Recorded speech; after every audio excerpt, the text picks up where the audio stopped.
I had always been the studious type, loving nature and everything green from a young age. This passion drove me to become an environmental engineer, a job I didn't just do, but lived for. My life was pretty routine until I met Mark at a friend's party.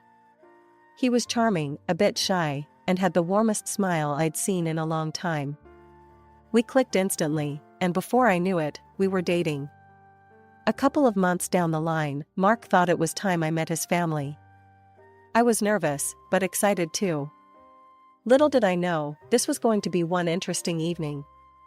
We drove up to a cozy little house surrounded by a well-kept garden. Mark rang the doorbell, and a woman with a kind face and soft eyes opened the door. This was Laura, Mark's mom. She welcomed us with a hug that felt like it could warm the coldest of days. Come in, come in. I've heard so much about you, Heather. Laura enthused, pulling me into the warmth of the home. As we stepped into the living room, there she was, Julia, lounging on the couch with a look that could freeze hell over. Next to her sat an older man, Ted, who gave me a nod and a faint smile. Julia didn't move, just sized me up with a cold stare. Dinner's almost ready, Laura announced, breaking the tension a little. Why don't you all sit down and chat? I sat next to Mark, who seemed oblivious to the frosty air his sister was giving off. Julia finally spoke, her voice sharp, cutting through the small talk like a knife. So, you're the latest flame, huh? An environmental, what now? Julia's tone was dismissive, her words dripped with a disdain that was hard to miss. Environmental engineer, I corrected gently, trying to keep my voice even. I work with industrial companies to ensure they meet environmental standards. Ted chuckled a little, trying to lighten the mood. Let the girl be, Julia. We need more people looking after the planet. Julia rolled her eyes but shifted her gaze back to her phone, disinterested. Dinner was served, and Laura made sure the conversation steered clear of any icebergs. We talked about the weather, the garden, and Laura's recipes, anything safe and sound. After dinner, Mark and I helped clear the table while Julia disappeared into another room, with Richard following shortly after. Laura leaned in close while we were washing the dishes. Don't mind Julia, she whispered, as if reading my mind. She's always been a bit tough around the edges. You made a great impression, believe me. Thanks, Laura, I appreciate it, I murmured, more reassured but still feeling the sting of Julia's words. On the drive home, Mark was all apologies. I'm really sorry about Julia. She's Julia. Don't take it to heart. I nodded, though part of me wondered just how much of Julia's hostility I'd have to endure. But looking over at Mark, with his earnest blue eyes full of apology, I decided some battles were worth fighting. It had been a whirlwind year with Mark. Despite the bumps, mostly caused by his sister Julia, our relationship had deepened into something I couldn't imagine being without. But just as we started planning our future together, tragedy struck.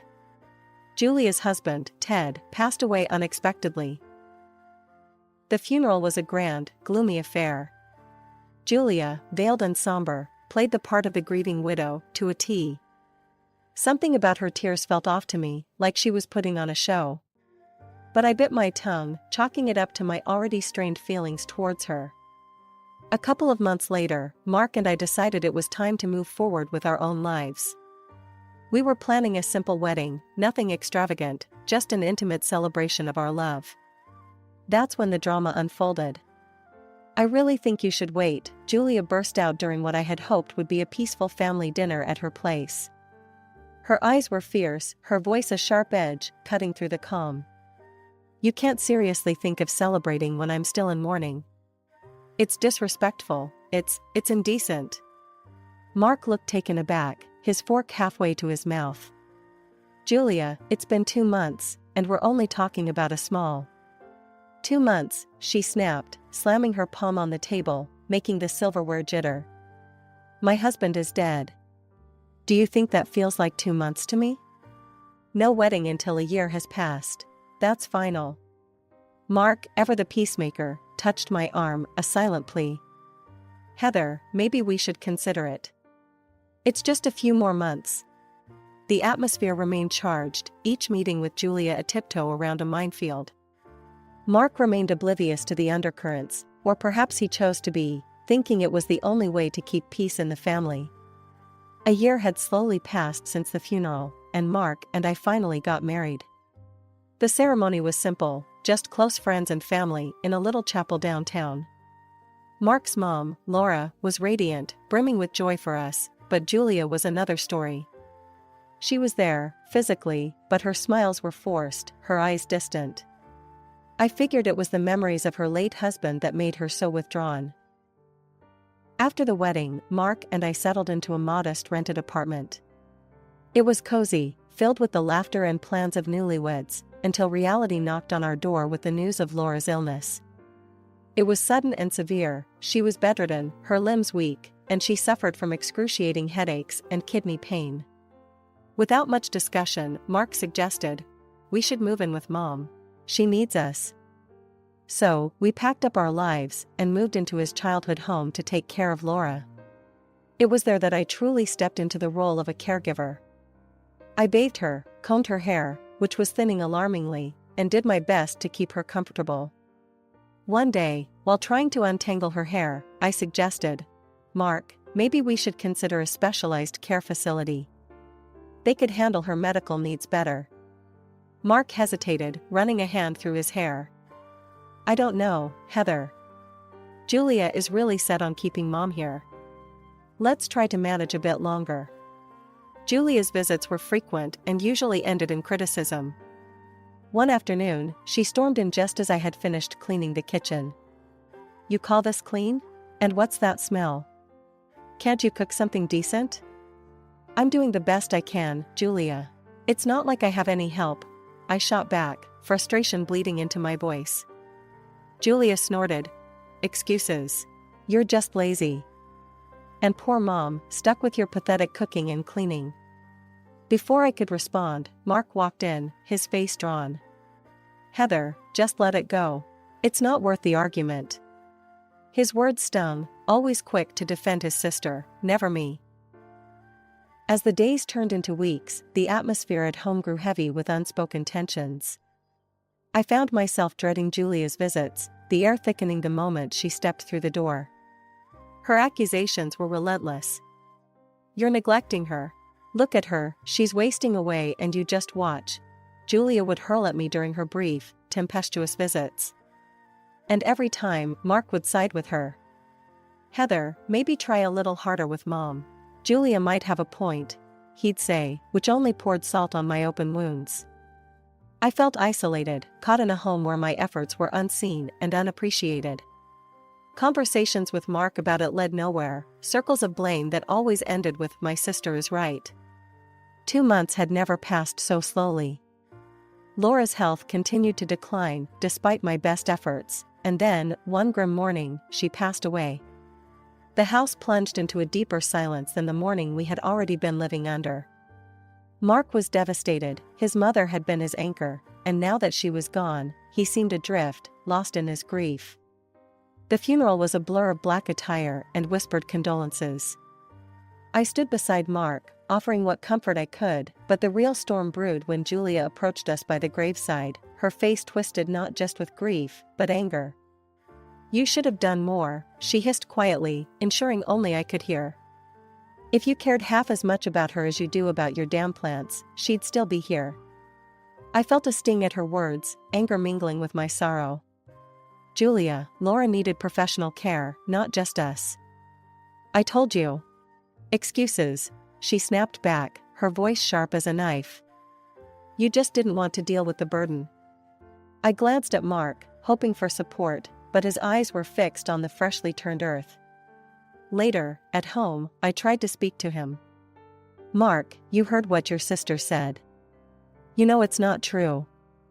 You need to talk to her, make her understand." Mark rubbed his temples, the weight of his world etched deeply across his brow. "Heather, Julia's all I have left now. She's hurting. Don't stir things up. I can't handle more drama." The following day, as I was cleaning out Laura's desk, a sheaf of medical documents caught my eye. Curiosity piqued, I began reading. The records showed that just a year ago, Laura was in remarkable health for her age. Yet, within a year, her body had succumbed to multiple organ failures. It was unsettling. That evening, I brought it up with Mark. "Did you know your mom was completely healthy a year ago? And now, suddenly, all her organs just failed?" Mark didn't look up from his paper. "Yeah, so? It happens, Heather. People get sick. But doesn't it seem weird to you? Your sister's husband, didn't he die of something similar?" I pressed, hoping he'd see the connection. Mark sighed, his patience wearing thin. "Ted had his own issues, Heather. He was older, and these things are common enough at his age. But both of them complained about losing hair before they got seriously ill. Doesn't that strike you as odd?" I couldn't keep the frustration from my voice. Mark slammed his paper down, glaring at me. "You're starting to sound paranoid, Heather. Just stop, all right? This isn't some mystery novel. This is real life, and in real life, people get sick and die without it being a plot." I recoiled, stung by his harsh words. "I'm just worried, Mark. There's a pattern here that we can't ignore." "Enough, Heather," his voice boomed, echoing off the walls. "My sister's right. You're just trying to find blame because you feel guilty. Just stop with these crazy theories." I stood there, words failing me as I watched him storm out of the room. His dismissal of my concerns hurt, but it also set a resolve within me. Something was wrong, and I couldn't let it go, no matter how much it upset Mark. It started with a simple, terrifying moment. I woke up early one morning feeling something wasn't quite right. Running my hands through my hair as I often did while planning my day, I froze. Clumps of hair came away in my hands, not just strands, but whole locks. Panic surged through me as I stared at them, the reality setting in with cold clarity. Scared and unsure, I arranged for a blood test at the company lab first thing. As an environmental engineer, I knew a bit about what symptoms to flag, but nothing prepared me for the results. Traces of thallium, a heavy metal poison, were found in my bloodstream. My mind raced with the implications. Someone had poisoned me, but who? Barely holding back my fear, I approached Mark with the results later that day. "Mark, look at this," I said, handing him the lab report. "There's thallium in my blood. This isn't an accident. Someone's doing this." Mark's face transformed from concern to disbelief, and then to something darker. "Thallium? Heather, this is insane. Are you suggesting someone in the family?" "Yes, I think someone is trying to poison me," I interrupted, desperate for him to understand. "And I'm not the first. Remember your mom? Remember Ted?" He shook his head, stepping back as if my words physically pushed him. "You're losing it, Heather. You're seeing conspiracies where there are none. It's like you're obsessed." As we argued, voices raised and fraught with tension, Julia walked in. The timing couldn't have been worse. She caught the tail end of our conversation, her eyes narrowing as she pieced together the scene. "Heather, aren't you working in a lab? With access to all sorts of chemicals?" Julia's voice was cold, calculated. "Maybe you brought home some of your work. Maybe you're the one poisoning people." I stared at her, aghast. "What? No. I'm being poisoned, Julia. Why would I do that to myself?" Mark turned to look at me, his expression hardening. "I can't do this anymore, Heather. I can't trust you. You're talking about poisoning, and all I see is paranoia. I want a divorce." The words hit me like a blow. "Mark, you can't mean that. We need to figure this out together." But he was already walking away, his decision made. Julia's smirk was like a victory lap. "You heard him, Heather. Pack your stuff and get out. We don't need more of your drama here." Broken, I returned to our room, my hands trembling as I packed. Each folded shirt, each photo placed back into boxes, felt like erasing a part of my life. With every item, I felt more isolated, more abandoned. By evening, my car was loaded with the last of my things. I looked back at the house, a place that had been my home, filled with dreams and then nightmares. The weight of what I was leaving behind, and the fear of the unknown ahead, pressed down on me. I settled into a small apartment near my workplace. As I unpacked my few belongings, the need for answers burned fiercer than ever. I spread out all the information I had, lab results, medical records, conversations, all pointing to one chilling conclusion. Julia had poisoned her husband, then her mother, and attempted the same with me. Determined to see this through, I contacted a private investigator, someone with a solid reputation for digging deep without causing a stir. I met him at a dimly lit coffee shop downtown, where I handed over all the evidence I'd gathered. I need to know everything about her recent activities, financial status, everything, I told him, my voice low but firm. The PI, a grizzled man with keen eyes, nodded slowly. I'll get on it. This looks serious, and if your suspicions are correct, you're dealing with a dangerous individual. 2 tense weeks passed before I heard back from him. We met again in the same coffee shop, where he laid out his findings before me. Your sister-in-law is in deep water, he began, his tone grave. She's burned through all the cash from her late husband's estate, and now she's drowning in debt. I leaned forward, my hands clenched tightly around my coffee cup. Is there any chance she's targeting her brother next? For financial gain? He rubbed his chin thoughtfully. It's possible. People like her, they don't stop until they get what they want.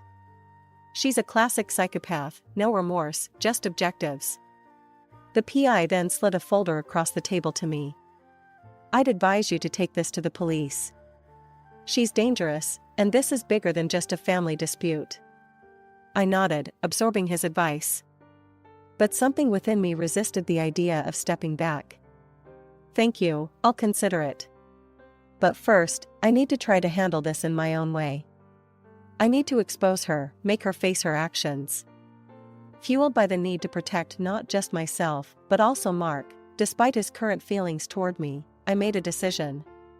I picked up my phone and dialed Mark's number, my heart pounding as it rang. Mark, it's Heather. We need to talk. It's important, I said as soon as he answered, trying to keep my voice steady. There was a pause, a hesitation, then a heavy sigh. All right, Heather. Come over tomorrow morning. We'll talk then. Hanging up, I felt a mix of relief and impending dread. This was my chance, maybe my last, to set things right, or at least to try.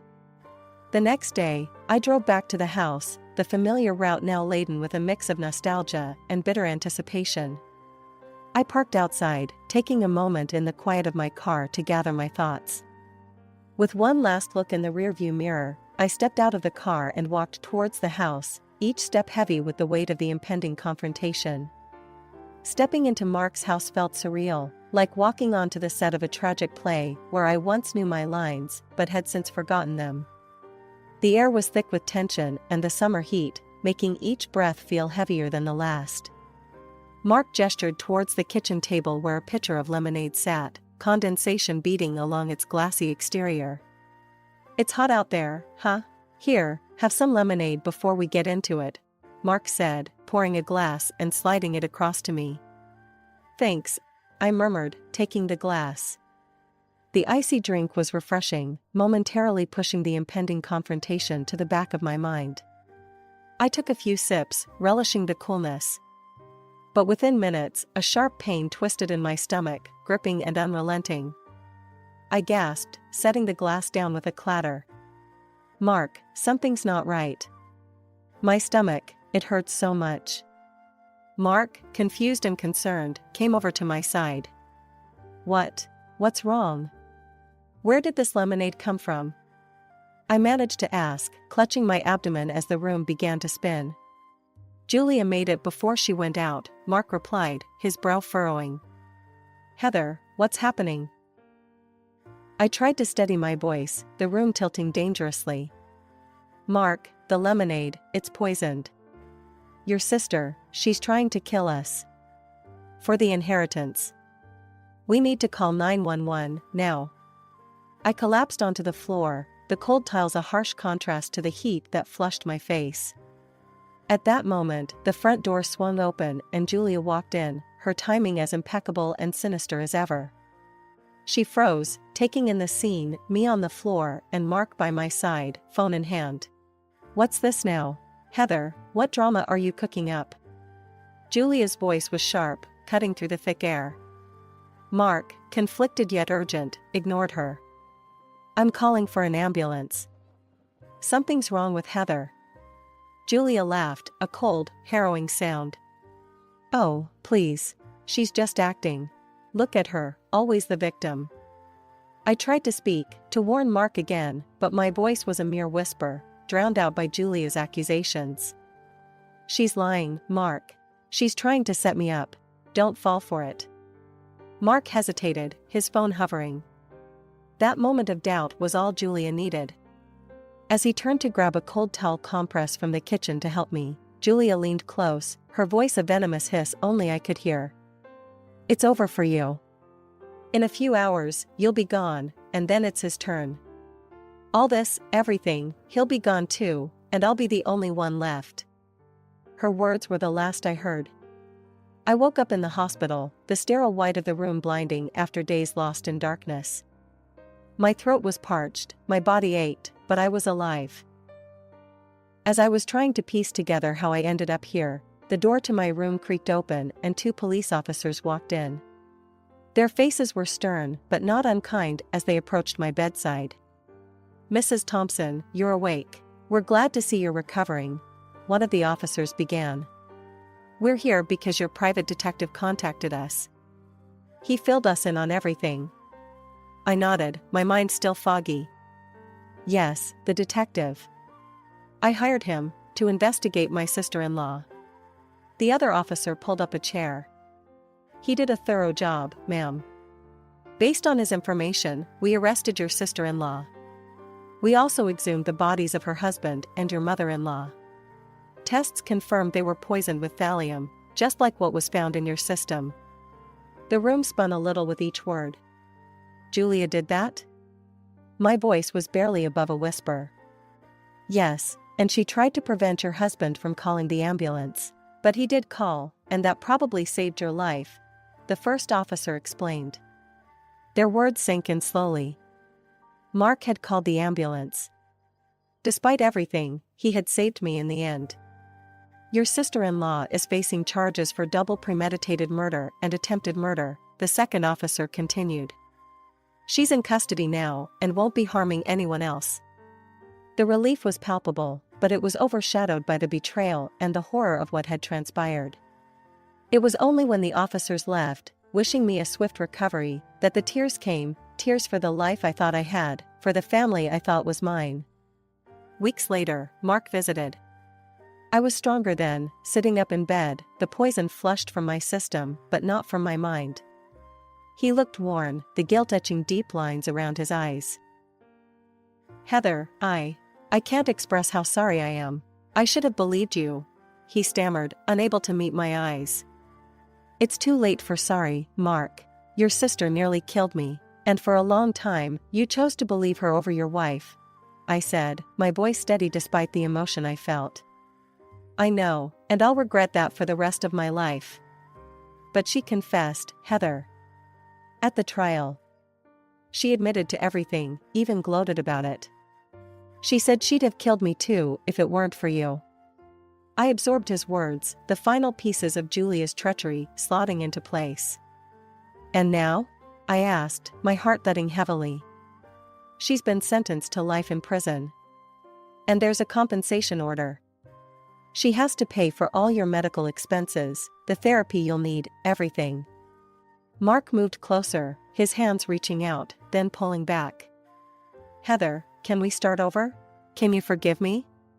I looked at him, really looked at him, seeing the man I married and the stranger he became.